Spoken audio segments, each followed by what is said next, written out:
आशा करता हूं आप सब बहुत अच्छे होंगे। मेरा नाम है सिद्धांत अग्निहोत्री। स्टडी ग्लोस पे आपका बहुत बहुत स्वागत है। दोस्तों, हम बात करेंगे आज बड़े इंटरेस्टिंग टॉपिक की। भैया देखो, ये जिंदगी जो है ना बड़ी मुश्किल से मिलती है। जिंदगी ना मिलेगी दोबारा और इसको खोना नहीं। जब भी हम पैदा होते हैं, दो सच्चाई है, आपको पता ही है, बर्थ एंड डेथ। हम पैदा होते हैं, हम बड़े होते हैं, हमको लगता है हम अमर हैं। अच्छी बात है, ये फीलिंग होनी चाहिए।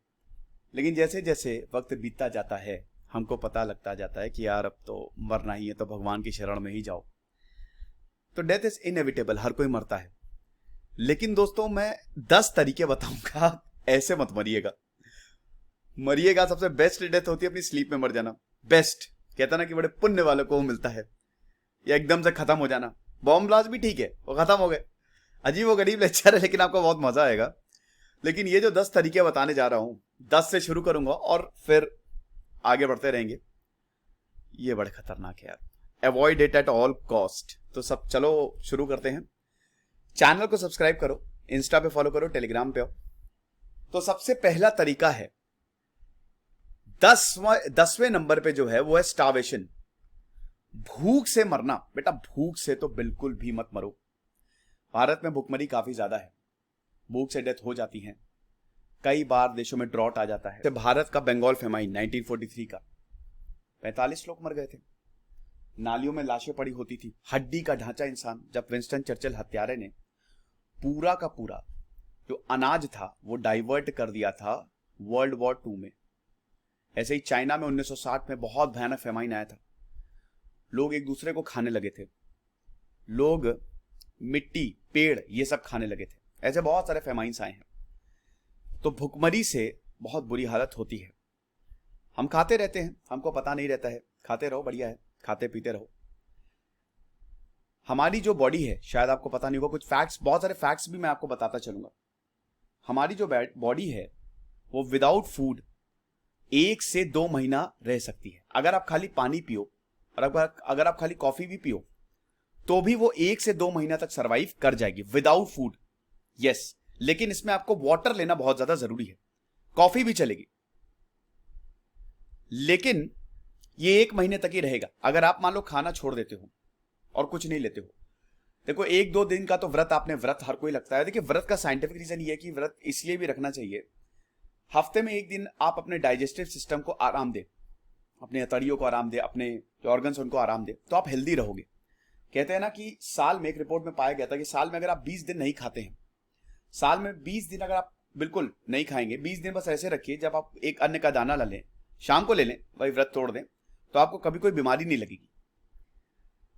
तो 1 हफ्ते में ही आपकी बॉडी में डेंजरस सिम्टम्स आने लगते हैं।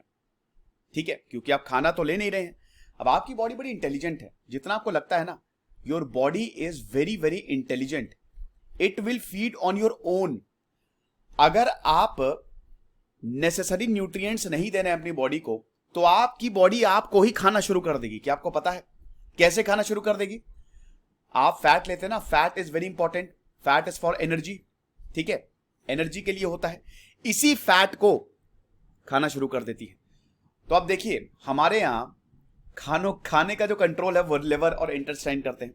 बहुत सारे एंजाइम्स प्रोड्यूस होते हैं ना, जो डाइजेशन में काम करते हैं। एसिड प्रोड्यूस होते हैं जो इन सॉलिड फूड को लिक्विड में तोड़ते हैं, मतलब ये इसको तोड़ते हैं छोटे छोटे पार्ट्स में, और न्यूट्रिएंट्स एब्जॉर्ब करते हैं, वेस्ट आपका निकल जाता है। तो सबसे पहले लिवर आपका पैनिक करने लगेगा। बाइल जूस प्रोड्यूस होता है ना लिवर से, वो आपका पैनिक करने लगेगा, क्योंकि उसको खाना मिल नहीं रहा है। तो it will start producing toxins, वो जहर प्रोड्यूस करने लगेगा। समझ रहे हो? अब वो टॉक्सिन, वो जहर, it will be harmful, very much harmful for you. अब महीना आते आते आपका 20% वेट गया, क्योंकि एक तो बॉडी आपकी मसल्स खा रही है, और धीमे धीमे 1.5 महीने के अंदर अंदर यू विल डाई। और ये बड़ी पेनफुल डेथ होती है, बहुत ही पेनफुल, भुखमरी से। क्योंकि आपका फैट जो है, आपकी बॉडी आपका फैट खत्म करने लगती है, और ये ऐसे ही कंकाल दिखने लगते हैं। अभी एक और ऐसी डेथ की मैं बात करूंगा, तो आपके फाइनल डेज बहुत ही मिजरेबल होंगे। 9वां, कभी वॉल्केनो में मत गिरना, ज्वालामुखी में मत गिरना। ज्वालामुखी में क्यों गिरोगे? भारत में तो कोई ज्वालामुखी में नहीं है। लेकिन ये बड़ी अनयूजुअल डेथ होती है।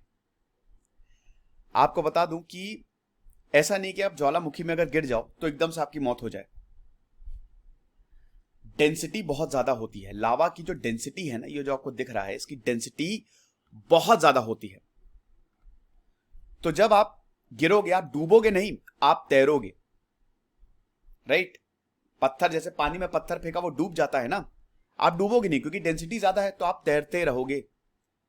ऐसे ही कहते हैं ना कि मरकरी एक लिक्विड है, मरकरी एक मेटल है जो लिक्विड फॉर्म में पाया जाता है। तो अगर आप अपने पूल में पूरा मरकरी डाल दो, लिक्विड है लेकिन उसकी डेंसिटी इतनी ज्यादा है कि आप उस पर चल सकते हो, तब आप गिरोगे तो एकदम से नहीं मरोगे, थोड़ा आधा घंटा आपको लगेगा मरने में।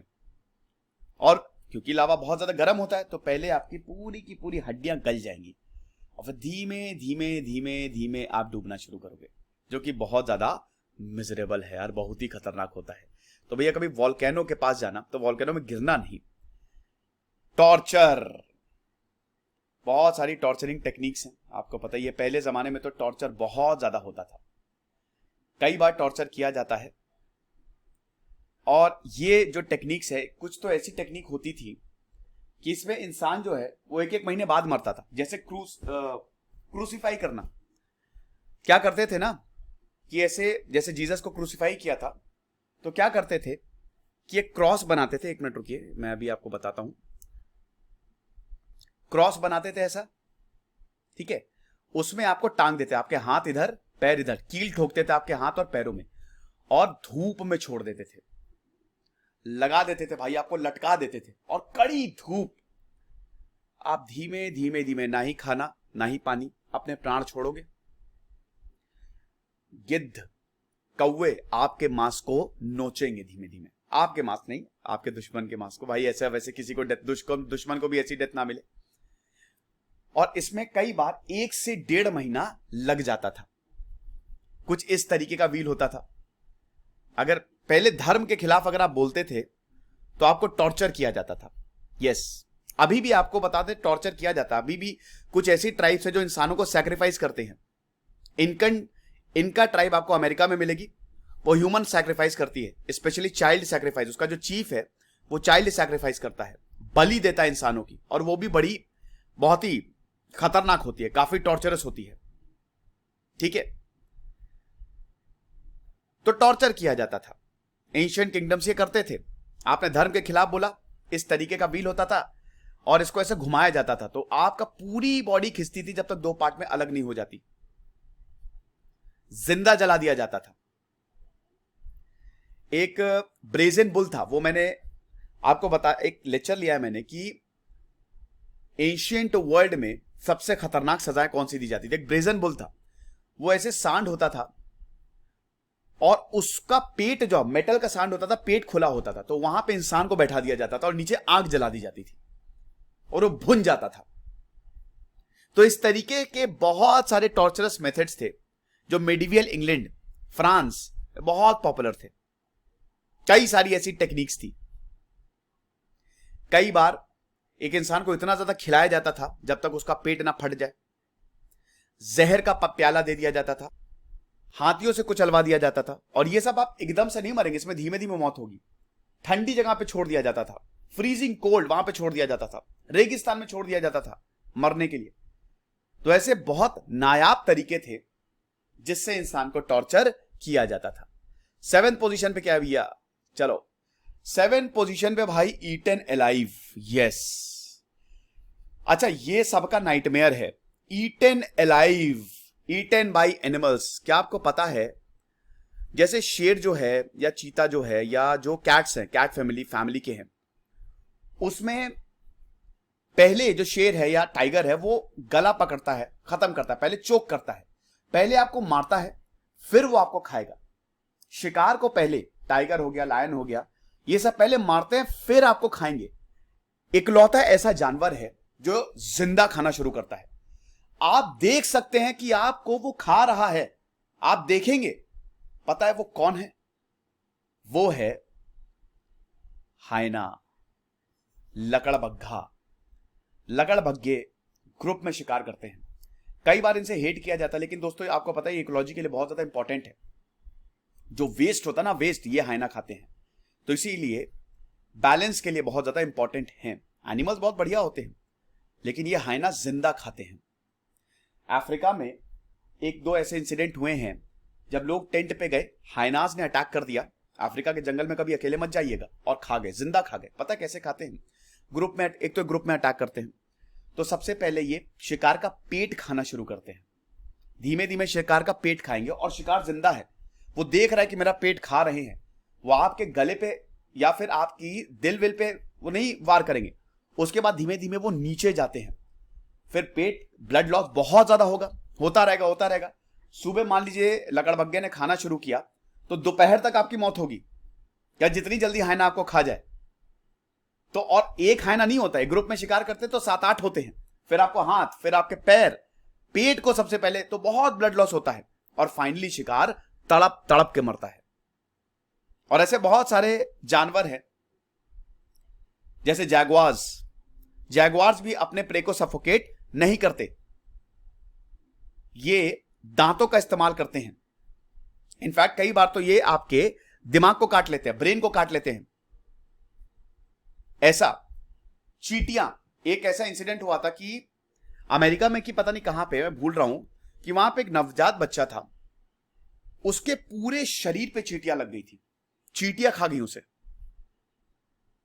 एक ऐसे ही हॉस्पिटल में इवेंट हुआ था कि एक पेशेंट था, पूरे शरीर पे मक्खियां, फ्लाइज। हॉस्पिटल वालों ने इतना ज्यादा नेग्लिजेंस किया, ध्यान ही नहीं दिया। कई बार ऐसा होता है, मधुमक्खियों के काटने से डेथ हो जाती है, तो भैया ये मौत बड़ी खतरनाक होती है। उसके बाद फायर, आग, जिंदा जलना भी बहुत खतरनाक होता है। इसमें भी एकदम से मौत नहीं होती, धीमे धीमे आपकी मौत होती है। पहले जमाने में क्या होता था ना, आपको लकड़ियों से बांध दिया जाता था और नीचे से जलाया जाता था। तो इससे होता क्या था ना, फ्लेम्स जो है ना वो ज्यादा खतरनाक होती है। फ्लेम्स जो होती है ना, जो भाप होती है वो ज्यादा खतरनाक होती है। तो जो धुआं निकलता था वही इंसान को खत्म करता था। और धीमे, पहले आपके पैर जलते थे, आप जिंदा थे, आपको पता कि आप जल रहे हो, लेकिन तड़पाने के लिए, मौत का काम ज्यादा करने के लिए, वो बहुत मूवीज में डायलॉग नहीं होता कि गोली मारने से तो मौत बहुत जल्दी हो जाती है, तड़पा तड़पा के मारो। तो धीमे धीमे पहले नीचे से आग लगाई जाती थी। और कुछ बदतर ऐसा होता था कि इंसान को रखा, घास रख दिया, अगल बगल पत्ते रख दिए, उस पर आग लगा दी जाती थी,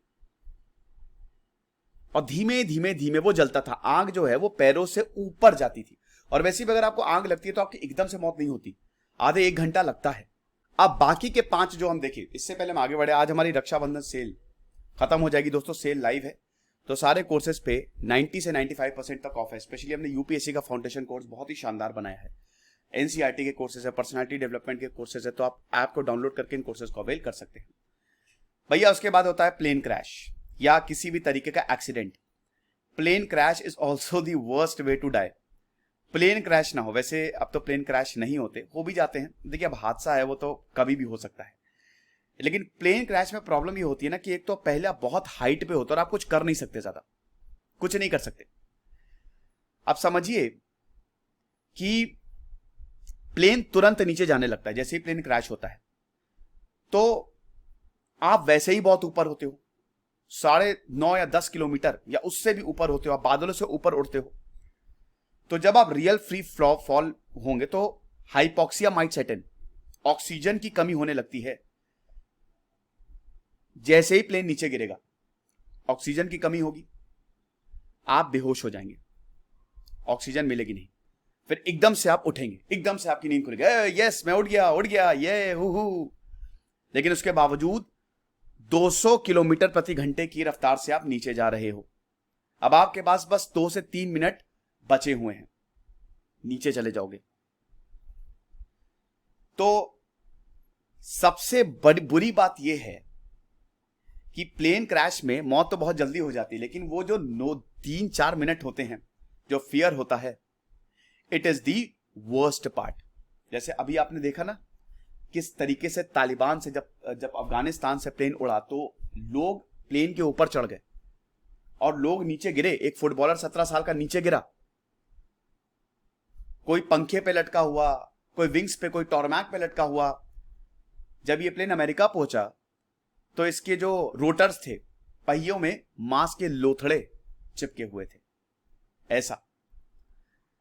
फिर ये डिजीज देखिए, ये भी बहुत ही वर्स्ट वे टू डाई। अगर आपको कोई बीमारी होगी, वैसे बीमारी हो ही जाती है, जैसे कोविड-19, इसमें भी इंसान तड़प तड़प के मरता है, क्योंकि आपको ऑक्सीजन नहीं मिलती है, आपको बुखार, आपको जुकाम, ऊपर से सिर दर्द, बड़ी मुश्किल होती है। आप जैसे एड्स हो गया। एड्स क्या है, आपके इम्यून सिस्टम को कम कर देगा। देखिए, हमारे रेड ब्लड सेल्स है, व्हाइट ब्लड सेल्स हैं। रेड ब्लड सेल्स खून बनाते हैं, व्हाइट ब्लड सेल्स आपको प्रोटेक्ट करता है, इम्यूनिटी बढ़ाते हैं।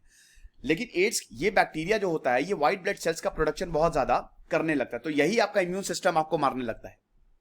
तो हम ये देखते हैं कि इसमें बहुत सारा आपका इम्यून सिस्टम वीक होगा, ढेर सारी बीमारियां लग जाएंगी, और इसमें भी तड़प तड़प के मौत होती है। कैंसर में भी तड़प तड़प के मौत होती है। धीमे धीमे आपकी बॉडी जो है वो खोखली होती जाती है, और आप कुछ कर भी नहीं सकते। हाँ, इलाज होता है, लेकिन जैसे आप कैंसर की 3rd स्टेज पे पहुंच जाए, एड्स हो जाए, तो आपके पास ज्यादा कुछ चारा रहता नहीं है। कोविड हो गया, कोविड अगर सीवियर कोविड है, उसमें भी प्रॉब्लम। रेबीज हो गया तो यू विल डेफिनेटली डाई। कई बार लोग स्मॉल पॉक्स, चिकन पॉक्स से मर जाते हैं, टीबी से मर जाते हैं। तो डिजीज भी ना, इसीलिए भैया कहते हैं कि बहुत हेल्दी खाओ, बहुत अच्छा खाओ, अपनी लाइफस्टाइल को बहुत बढ़िया करो, शराब और इन सबसे दूर रहो जितना हो सके, बहुत अच्छा होगा आपके लिए। तो चौथे नंबर पे हमारी बीमारियों से मरना, यह भी बहुत ज्यादा पेनफुल होता है। अच्छा, डिहाइड्रेशन तीसरे नंबर पे है। आपको लगता होगा डिहाइड्रेशन, अरे ये क्या है? लेकिन दोस्तों, डिहाइड्रेशन से मौत बहुत ज्यादा पेनफुल होती है। आपने देखा होगा कि अगर समुद्र में लोग खो गए, मतलब वो लाइफ ऑफ पाई देखी थी ना, तो उसमें दिमाग में तो आ रही ही होगा कि यार एक बात बताओ कि ये पानी समुद्र का क्यों नहीं पी रहा है? बेटा, उसमें नमक है, वो डिहाइड्रेट होकर मर जाएगा। डिहाइड्रेशन मतलब आपके शरीर में पानी की कमी। खाने के बिना आप रह सकते हो, पानी के बिना आप नहीं रह सकते हो। देखते हो ना कि हर एक घंटे पे आपके बॉडी लॉस होता है, ठीक है, आपकी बॉडी से वाटर लॉस होता है। तो ये पानी जितना लॉस होगा, आपको प्यास लगती है, गला सूखता है ना, तो आप पानी पी लेते हो। लेकिन अगर आपको पानी नहीं मिले तो फिर प्रॉब्लम हो जाएगी। आपकी बॉडी जो है वो पानी को बचाएगी, स्वेटिंग बंद हो जाएगी। अब स्वेटिंग बंद होने का मतलब है, स्वेट, पसीना आना एक बहुत अच्छी चीज होती है। पसीना आएगा तो आपके न्यूरोटॉक्सिन्स, बाकी जो वेस्ट है ना, वो बाहर निकल जाएगा। अब मैंने बताया कि बॉडी बहुत इंटेलिजेंट होता है, आपका शरीर बहुत इंटेलिजेंट होता है। तो जैसे ही उसको लगेगा कि बेटा पानी को बचाना है, पानी को तुरंत बचाओ, स्वेटिंग बंद कर देगा वो। उसके बाद जहां से पानी निकलना है, जैसे आप बाथरूम जाते हो, सुसु जाते हो, वहां से भी पानी निकलता है, वो भी बंद कर देगा। तो एक तरीके से आपकी बॉडी में टॉक्सिसिटी बढ़ने लगेगी, वाटर लूज होने लगता है। जैसे डायरिया से काफी वाटर लूज होता है। आपको बता दो, डिहाइड्रेशन हर साल 22 लाख बच्चों की जान लेता है। तो जैसे जैसे डिहाइड्रेशन इंक्रीज होगा, सिम्टम्स आएंगे। आप प्यास, जैसे मान लीजिए आप डिहाइड्रेट हो रहे हो, तो आपको प्यास लगेगी, कमजोरी आएगी, आप रेस्टलेसनेस, अजीबोगरीब बिहेवियर, स्किन का कलर चेंज होने लगेगा, ठीक है। प्यास लगेगी, पानी चाहिए, लेकिन आप पी नहीं पाओगे। डिजीनेस, क्रैम्पिंग, दर्द, क्योंकि देखिए अगर जहां पे पानी की कमी होगी वहां पे क्रैम्पिंग, वीकनेस तो आना है ही है। सिर दर्द होने लगेगा, ड्राई माउथ, ब्लड प्रेशर एकदम से नीचे जाएगा और आप बेहोश होने लगोगे, और वो जो जहर है फैलने लगेगा। तो इसमें पहली स्टेज पे आता है प्यास। आपको प्यास लगेगी। वाटर आपके 65%, 55 से 65% बॉडी को बनाता है। तो जैसे ही वो पानी जाएगा, ठीक है, जैसे ही वो पानी जाएगा, प्यास लगने लगेगी। लेकिन क्योंकि प्यास, आपके पास पानी है नहीं, तो जो रिमेनिंग वाटर है वो आपकी बॉडी बनाएगा। आपकी किडनी जो है वो आपके ब्लैडर में कम पानी भेजेगा, आपका यूरिन जो है वो बहुत ज्यादा डार्क हो जाएगा, आपका खून गाढ़ा हो जाता है। और इसी को मेंटेन करने के लिए, ऑक्सीजन लेवल को मेंटेन करने के लिए आपकी हार्ट रेट जो है वो इंक्रीज। भाई खून गाढ़ा हो गया ना, तो उसके सर्कुलेशन के लिए हार्ट रेट इंक्रीज होगा, ताकि जल्दी से सर्कुलेशन हो ब्लड का। दूसरी स्टेज आती है बेहोश होना, फेंट। You will lose your 4% of body weight. ऐसा अगर आप 170 पाउंड के तो 7 पाउंड गया, तो आपका ब्लड बहुत ज्यादा कॉन्सेंट्रेट हो जाएगा, जिसकी वजह से ब्लड प्रेशर एकदम से ड्रॉप होगा और आप बेहोश होने लगोगे। तीसरा स्टेज है ऑर्गन डैमेज। अब धीमे धीमे आपका जो वाटर लॉस है वो ज्यादा होने लगेगा, और अब आपके ऑर्गन जो है वो डैमेज होने लगेंगे, ब्लड सर्कुलेशन प्रॉपर होगा नहीं। तो आपकी किडनी, आपका गट डैमेज होने लगेगा, और फाइनल होता है डेथ। पानी नहीं पियोगे, मैक्सिमम बॉडी वेट चला जाएगा, लिवर फेल हो जाएगा, टॉक्सिक आपकी बॉडी में बढ़ने लगेगा एंड यू विल डाई। अब आपको लग रहा होगा बस 4 स्टेज, लेकिन दोस्तों 1 हफ्ते तक ये चलता है, यानी कि तड़प तड़प के इंसान डिहाइड्रेशन से मरता है। इसीलिए कहते हैं भाई पानी पीते रहो, जितना हो सके पानी पियो। दूसरा रेडिएशन, अरे बाप रे भाई, रेडिएशन बहुत खतरनाक होता है। रेडिएशन में क्या होता है ना कि भाई जैसे न्यूक्लियर फैसिलिटी में आप काम कर रहे हो, सोवियत 1985 में, सोवियत में जो रेडिएशन फैला था, उस पर एक बहुत ही शानदार सीरीज बनी है चेरनोबिल। चेरनोबिल आप देखिएगा, चेरनोबिल डिजास्टर था ना, उसमें कितने लोग काम कर रहे थे, रेडिएशन से मर गए। अगर वो टॉक्सिक वेस्ट नहीं हटाया जाता, रेडियो एक्टिव सब्सटेंस नहीं हटाया जाता, तो सब खत्म, पूरी दुनिया खत्म हो जाती। लेकिन सोवियत के लोगों ने बहुत शानदार काम किया, बाद में उनकी मौत हो गई। रेडिएशन क्या होती है? रेडिएशन मतलब होता है रेडियो एक्टिविटी से जो फेनोमेना जनरेट होता है, मतलब basically alpha beta gamma rays निकलती हैं। जब न्यूक्लियस टूटता है तो उससे एनर्जी निकलेगी, अब वो एनर्जी बहुत तगड़ी होती है। तो यूरेनियम, ये बड़े बड़े एटॉमिक नंबर में होता है, जैसे यूरेनियम हो गया, लेड भी रेडियो एक्टिव सब्सटेंस होता है। तो भाई इन न्यूक्लियर फैसिलिटी में ये बड़े बड़े रेडियो एक्टिव सब्सटेंस, ये एलिमेंट्स यूज होते हैं। अब अगर ये कंट्रोल्ड वे में तब तो ठीक है, अगर अनकंट्रोल्ड वे में है तो वो एटम बॉम्ब है, जैसा कि जापान में हुआ। जापान में एटम बॉम्ब दागा, बम से मृत्यु नहीं होती, रेडिएशन से मृत्यु होती है। आज भी वहां पे जो लोग पैदा होते हैं ना, डिफॉर्म्ड हैं, रेडिएशन के बहुत खतरनाक इफेक्ट होते हैं, वो 100 200 300 सालों तक चलते हैं। वो रेडिएशन हवा में है। अब मॉलिक्यूल जो होते हैं वो आपकी बॉडी में घुसेंगे और वहां पे आपकी बॉडी में रेडिएशन छोड़ेंगे। आप रेडिएशन के संपर्क में आएंगे, रेज आपको बर्बाद करेंगी। सबसे पहले तो आपको बड़ा अजीब सा लगना शुरू होगा, आपको सरदर्द होगा, आपको उल्टी आएगी, आपको डायरिया होगा। ये with in minutes of exposure होगा, विद इन मिनट्स। जैसे ही आप रेडिएशन के संपर्क में आएंगे, विद इन मिनट्स। फिर धीमे धीमे ये आपके स्टमक को डैमेज करेगा, आपके इंटेस्टाइन को डैमेज करेगा, आपके ब्रेन में रेडिएशन घुसेगा, आपके ब्रेन को डैमेज करेगा, आपकी ब्लड वेसल्स को डैमेज करेगा। जब रेडिएशन होता है तो शुरुआत के समय आपको बड़ा अच्छा लगेगा, मतलब ये सब खत्म हो जाएगा। ये जो इनिशियल सिम्टम्स है ना, ये 2-3 दिन के लिए खत्म हो जाए, आप काफी अच्छा फील करेंगे। लेकिन धीमे धीमे ये आपकी पूरी बॉडी को खत्म कर देगा। और पता है रेडिएशन से डेथ कैसे होती है? आपका जो फ्लैश है ना, वो नीचे गिरेगा टूट टूट के। आपकी जो पूरी बॉडी है, जो फ्लैश है, वो आपकी हड्डियों से चुएगा, गिरेगा। वो आप देखोगे कि मेरा मांस जो है वो नीचे गिर रहा है। जापान का एक साइंटिस्ट था, तो रेडिएशन की स्टडी करने के लिए 1996 में ही हुआ था, 85 दिन तक उसको जिंदा रखा था। उसका मांस जो है उसकी हड्डियों से चू रहा था, नीचे गिर रहा था, लिक्विड फॉर्म ऐसे एकदम, मतलब पार्ट्स में। तो उसको फिर रैप कर दिया था। अब जब रैपिंग हुई तो वो भीख मांग रहा था कि भाई मुझे मरने दो, लेकिन साइंटिस्ट ने मरने नहीं दिया कि नहीं, स्टडी करेंगे रेडिएशन से होता क्या है। तो radiation is worst way to die, खतरनाक होता है ये, और 1 महीने के अंदर अंदर निकल लोगे आप।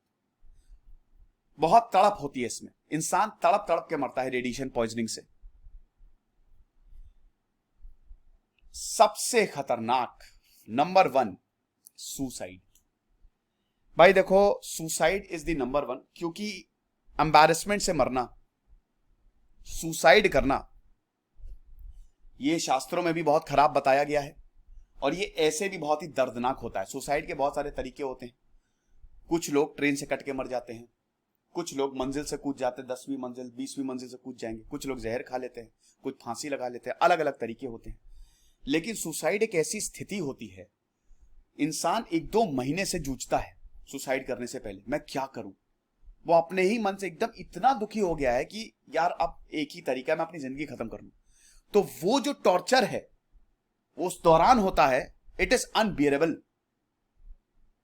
तो सुसाइड इस दुनिया की सबसे खराब मौत है। और ऐसे भी हमारे शास्त्रों में बोला गया है कि गरुड़ पुराण में बोला गया है कि अगर आप सुसाइड करते हो तो आपकी आत्मा भटकती है, उसको कभी भी मोक्ष नहीं मिलेगा। तो कभी भी सुसाइड मत करना, इसका ख्याल भी मत लाना। आत्महत्या मत करना, अपने आप को खत्म मत करना। आपके चाहने वाले जो आपसे इतना चाहते हैं उनकी जिंदगी बर्बाद हो जाती है। ये जिंदगी बड़ी मुश्किल से मिलती है, हर एक चीज का एक सोल्यूशन होता है। तो कभी भी आत्महत्या मत करना, ये सबसे खराब तरीका होता है और ये सबसे खराब है, क्योंकि जितना पेन इसमें होता है आपको भी और दूसरों को भी, उतना किसी को नहीं होता। कभी भी इसका हर चीज का सोल्यूशन है। घूमो टहलो, कोई बहुत ज्यादा नेगेटिविटी आपके अगर जिंदगी में है तो उससे दूर हो जाओ ना, क्या दिक्कत है, सिंपल सा सोल्यूशन है। तो आई होप ये लेक्चर आपको पसंद आया होगा। ऐसे इंटरेस्टिंग लेक्चर मैं लाता रहूंगा। साथ ही साथ कल से मैं एक सीरीज शुरू कर रहा हूं, हाउ टू सर्वाइव। तो ये अब हफ्ते में 3 दिन मैं लाऊंगा, बहुत मजा आने वाली है दोस्तों। काफी नई नई सीरीज में लाने वाला हूं। फिलहाल हमारी रक्षाबंधन से लाइव है। साथ ही साथ हमने फ्री कोर्सेज भी हमारे ऐप पे लॉन्च किए हैं। वर्ल्ड हिस्ट्री का फ्री कोर्स है 25 लेक्चर्स का, वहां पे भी आप जा सकते हो। वो फ्री कोर्स आप देख सकते हो, डिस्क्रिप्शन कमेंट बॉक्स में लिंक दिया है हमारी ऐप का। अच्छा ये बताओ कि ये जो मैंने बताया है, जो 10 मौतें हैं सबसे खतरनाक, बड़ी दर्दनाक, इसमें से आपको सबसे पेनफुल कौन सी लगी, ये मुझे कमेंट बॉक्स में बताओ। और अगर आपको लगता है आपके हिसाब से कि नहीं इससे भी ज्यादा कोई पेनफुल डेथ है, वो भी लिखो कमेंट बॉक्स में। Thank you so much.